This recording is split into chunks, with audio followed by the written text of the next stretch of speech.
மாணவர்கள் பேசிட்டு போனதுக்கு அப்புறமா தொண்டை அடைச்சது என்ன அப்படியேதான் இருக்கு. எல்லாரும் சொல்றாங்க ஒரு 30 பேர் கொடுத்தோம், 55 பேர் இப்போ கொடுத்துருக்கோம் அப்படி. அதெல்லாம் ஒரு கணக்கே கிடையாது. இது நாங்க ஒரு கவர் கொடுக்குறோம், எல்லாரும் போட்டோ எடுங்க, அது விளம்பரம் பாருங்க நாங்களும் பண்றோம் அப்படிங்கிற மேடை இது கிடையவே கிடையாது. ஒரு 30 வருஷமா அந்த மேடை இதே மாதிரி தான் இருந்துட்டு இருக்குது. பழசாகவே இல்லை. ஒரு வருஷமும் புதுப்பிச்சுக்கிட்டே இருக்காங்க இந்த மாணவர்கள். இது அவங்களோட நிலைமைய, அவங்களோட வெற்றியை சொல்ற மேடை. இது அது மட்டுமே வந்து இந்த விழாக்கான அர்த்தம்னு நான் பார்க்கிறேன். அது மற்றபடி நாங்களும் கொடுக்குறோம், நாங்களும் வந்து டொனேஷன் கொடுக்குறோம், நாங்களும் ஸ்பான்சர் பண்றோம்னு சொல்ற ஒரு விஷயம் கிடையவே கிடையாது. எங்களை விட இன்னும் பெரிய உதவிகள் செய்யற நிறைய பேர் இருக்காங்க. இந்த தொழில் இருக்கிறதுனால மட்டுமே நாங்க வந்து வெளியில தெரிகிறோம். பட் இதை விட இன்னும் பெரிய பெரிய உதவிகள் செய்யறவங்க நிறைய பேர் இருக்காங்க. இந்த மாதிரி மாணவர்களோட உண்மை நிலை தெரியணும் அப்படிங்கறதுக்காகவே இந்த விஷயங்கள் பண்றோம். இது எங்களுக்கும் பெரிய ஒரு என்கரேஜ்மெண்டா இருக்குது.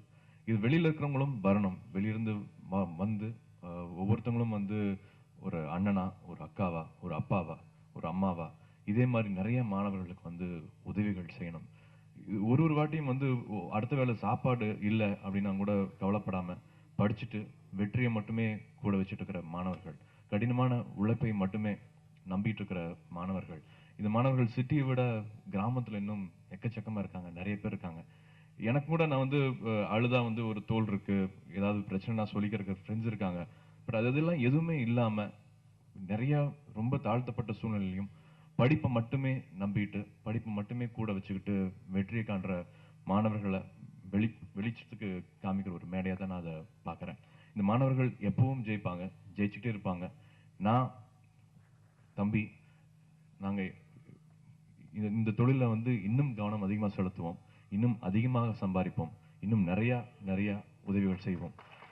அதுக்காகவே வந்து நிறைய உழைக்கணும், நிறைய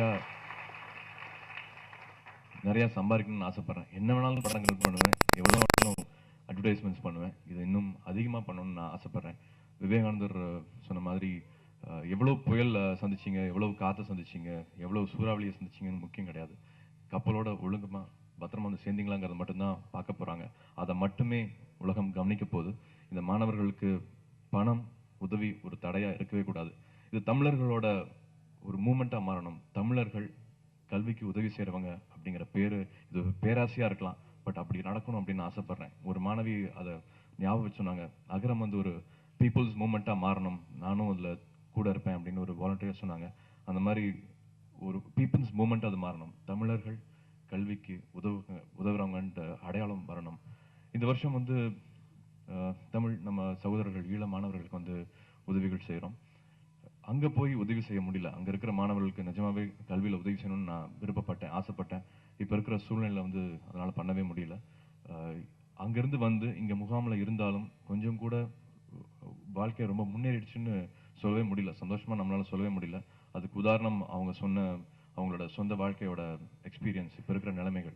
படிப்பு எப்பவுமே வந்து ஒரு அர்த்தமுள்ளதாக்கும், நம்ம வாழ்க்கையை வந்து அர்த்தமுள்ளதாக்கும், நம்மளை முழு மனிதன் ஆக்கும். பட் அந்த கல்வி முழுமை அடையணும். வெறும் ஸ்கூலோட நிக்காம அவங்க வந்து காலேஜ் போகணும், அவங்க படிக்கிற ஸ்பெஷல் படிப்பு வந்து முழுமை அடையணும். அதுக்கு நிறைய பேர்த்தோட உதவி இன்னும் அதிகமா தேவைப்படுது.